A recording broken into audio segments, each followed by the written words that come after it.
اتنی رقت امیزی کے ساتھ اللہ کے نبی صلی اللہ علیہ وسلم نے اس میت کے لیے مغفرت کی دعا کی کہ بیان کرنے والے فرماتے ہیں کہ میرا دل چاہتا تھا کہ کاش وہ میں ہوتا اور میت میری ہوتی، جنازہ میرا ہوتا، اور اللہ کے نبی صلی اللہ علیہ وسلم اس کے اوپر یہ دعائیں پڑھتے۔ تو یہ جو ہمارا 36 سیکنڈ کا جنازہ ہے، 1 منٹ کا جنازہ ہے، یہ میت کا حق ادا نہیں کرتا، بلکہ خلوص دل کے ساتھ اس کے لیے دعا کرنی چاہیے۔ اور رسول اللہ صلی اللہ علیہ وسلم کی حدیث ہے، اذا صلیتم علی المیت فاخلصوا له الدعاء۔ نبی علیہ الصلوۃ والسلام فرماتے ہیں کہ جب بھی آپ میت کے اوپر نماز جنازہ ادا کریں تو فرمایا کہ خلوص دل کے ساتھ اس کے لیے دعا کریں، جس طرح نبی صلی اللہ علیہ وسلم کرتے تھے۔ بہت ساری دعائیں کرتے تھے، اللہم اغفر لی حینا و میتنا و شاہدنا و غائبنا و صغیرنا و کبیرنا و ذکرنا و انسانا، اللہم من احییتہ منا فاحیہ علی الاسلام ومن توفیتہ منا فتوفہ علی الایمان، اللہم لا تحرمنا اجرہ ولا تفتنا بعدہ۔ ایک دعا اللہ کے نبی صلی اللہ علیہ وسلم یہ پڑھتے تھے، اور پھر آپ علیہ الصلوۃ والسلام یہ پڑھا کرتے تھے، اللہم اغفر لہ ورحمہ وعافہ واعف عنہ واکرم نزلہ ووسع مدخلہ الی آخرہ۔ ایک دعا اللہ کے نبی صلی اللہ علیہ وسلم یہ پڑھا کرتے تھے، اور اس کے بعد رسول اللہ صلی اللہ علیہ وسلم باقاعدہ میت کا نام لیا کرتے تھے۔ جو انسان فوت ہوتا تھا آپ علیہ الصلوۃ والسلام اس کا دعا کے اندر نام لیتے تھے جی، اور دعا بھی نبی صلی اللہ علیہ وسلم کی دعا بھی ہے، اللہم ان فلان ابن فلان، یعنی کہ یہ فلان بن فلان اس لیے کہا ہے تاکہ جو بھی انسان فوت ہوا ہے جس کا آپ جنازہ پڑھنا چاہ رہے ہیں آپ اس کا نام لیں اور ساتھ میں اس کے والد کا نام لیں، تو اس کے لیے دعا کریں، اللہم ان فلان ابن فلان فی ذمتک وحبل جوارک فقیہ من فتنۃ القبر وعذاب النار۔ اللہ کے نبی صلی اللہ علیہ وسلم یہ دعا بھی پڑھا کرتے تھے۔ ایک دعا اور ہے، اللہم انت ربھا وانت خلقتھا وانت ہدیتھا الی الاسلام وانت قبضت روحھا وانت عالم بسرھا وعلانیتھا جئنا شفاعا فاغفر لہ۔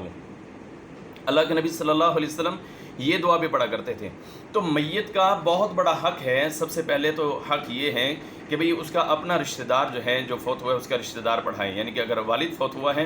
تو بیٹے کو چاہیے کہ وہ جنازہ پڑھائے، اور اگر بیٹا فوت ہوا ہے تو والد کو چاہیے کہ وہ جنازہ پڑھائے، اس لیے کہ رقت امیزی کے ساتھ والد ہی پڑھا سکتا ہے، یا بیٹا ہی پڑھا سکتا ہے، یا بھائی ہی پڑھا سکتا ہے۔ تو سب سے پہلے تو یہ ان کا حق ہے کہ وہ جنازہ پڑھائیں، اور پھر جنازے کے اندر خلوص کے ساتھ جو ہے وہ دعائیں جو ہیں وہ کریں۔ اور پھر یہ جو ہمارے ہاں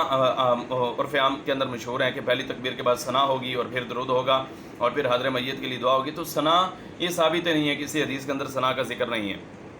سورہ فاتحہ پڑھنی چاہیے پہلی تکبیر کے بعد، اور اس لیے بھی کہ صحیح بخاری کی حدیث ہے، اللہ کے نبی صلی اللہ علیہ وسلم کا فرمان ہے، عبادہ بن صامت رضی اللہ عنہ سے بیان کرتے ہیں کہ لا صلاۃ لمن لم یقرأ بفاتحۃ الکتاب، جو بندہ نماز میں سورہ فاتحہ نہیں پڑھتا اس کی نماز ہی نہیں ہوتی۔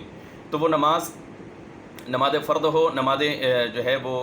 نفل نماز ہو، سنت نماز ہو، وہ عیدین کی نماز ہو، وہ صلاۃ الکسوف ہو، صلاۃ الخسوف ہو، صلاۃ الاستسقاء ہو، یا صلاۃ جنازہ ہو، تو کوئی بھی صلاۃ ہو تو اس کے اندر سورہ فاتحہ کا پڑھنا انتہائی اہم اور ضروری ہے۔ تو نبی علیہ الصلوۃ والسلام پہلی تکبیر کے بعد سورہ فاتحہ اور پھر اس کے بعد کوئی سورت جو ہے وہ ملایا کرتے تھے، اور پھر آپ درود پاک پڑھا کرتے تھے دوسری تکبیر کے بعد، اور تیسری تکبیر کے بعد حاضر میت کے لیے خلوص دل کے ساتھ دعائیں کرتے، اور پھر چوتھی تکبیر کے بعد اللہ کے نبی صلی اللہ علیہ وسلم سلام پھیر دیا کرتے تھے۔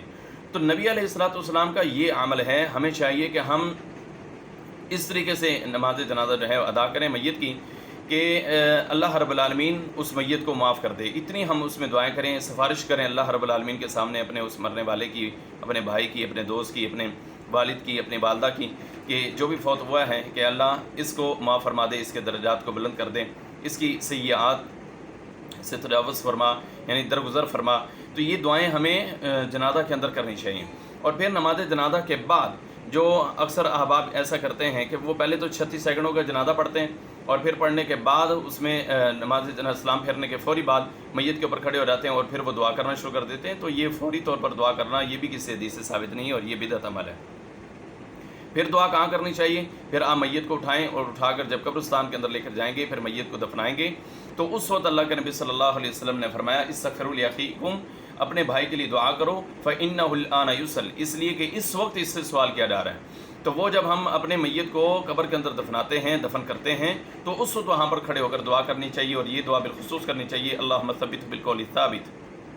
اللہم ثبت بالقول الثابت، اللہم ثبت بالقول الثابت۔ یہ دعا جو ہے وہ بالخصوص اس میں کرنی چاہیے۔ تو وہ ایک موقع ہے کہ اس کے اوپر ہم اچھے طریقے سے قبر کے اوپر کھڑے ہو کر اپنے بھائی کے لیے، اپنے دوست کے لیے، اپنے جاننے والے کے لیے، اپنے والد کے لیے، اپنے رشتہ دار کے لیے جو ہے وہ دعا کریں۔ تو یہ میت کا بہت بڑا حق ہے نماز جنازہ ادا کرنا، اور وہ بھی سنت کے مطابق۔ تو میں امید کرتا ہوں کہ انشاءاللہ میرا پیغام جن لوگوں تک پہنچے گا وہ آئندہ سے اس بات کی تیاری کریں گے کہ ہم نے سب سے پہلے تو خود نماز جنازہ کی دعائیں سیکھنی ہیں، اور جب بھی ہمارا کوئی نہ کوئی رشتہ دار قریبی جو ہے وہ ہمارا فوت ہوتا ہے تو ہم جنازہ بھی خود پڑھائیں گے، اور پھر خود نماز جنازہ ادا کروانے کے لیے تیاری کے بعد جنازہ بھی اس انداز میں پڑھیں گے جس طرح اللہ کے نبی صلی اللہ علیہ وسلم نے بہت ساری دعاؤں کے ساتھ جو ہے وہ حاضر میت کے لیے دعائیں کی ہیں۔ تو انشاءاللہ تعالی یہ میرا پیغام لوگوں تک پہنچے گا تو ضرور اس کے اوپر عمل کریں گے۔ جن ساتھیوں کو نہیں پتہ تھا وہ اپنی اصلاح کریں، اور جو لوگ مزید اس میں سوال کرنا چاہتے ہیں تو اسی یوٹیوب چینل کے کمنٹ سیکشن کے اندر آپ اپنے سوالات بھیج سکتے ہیں۔ انشاءاللہ تعالی آپ کو تسلی بخش اور قرآن و حدیث کے مطابق جواب دے دیے جائیں گے۔ السلام علیکم۔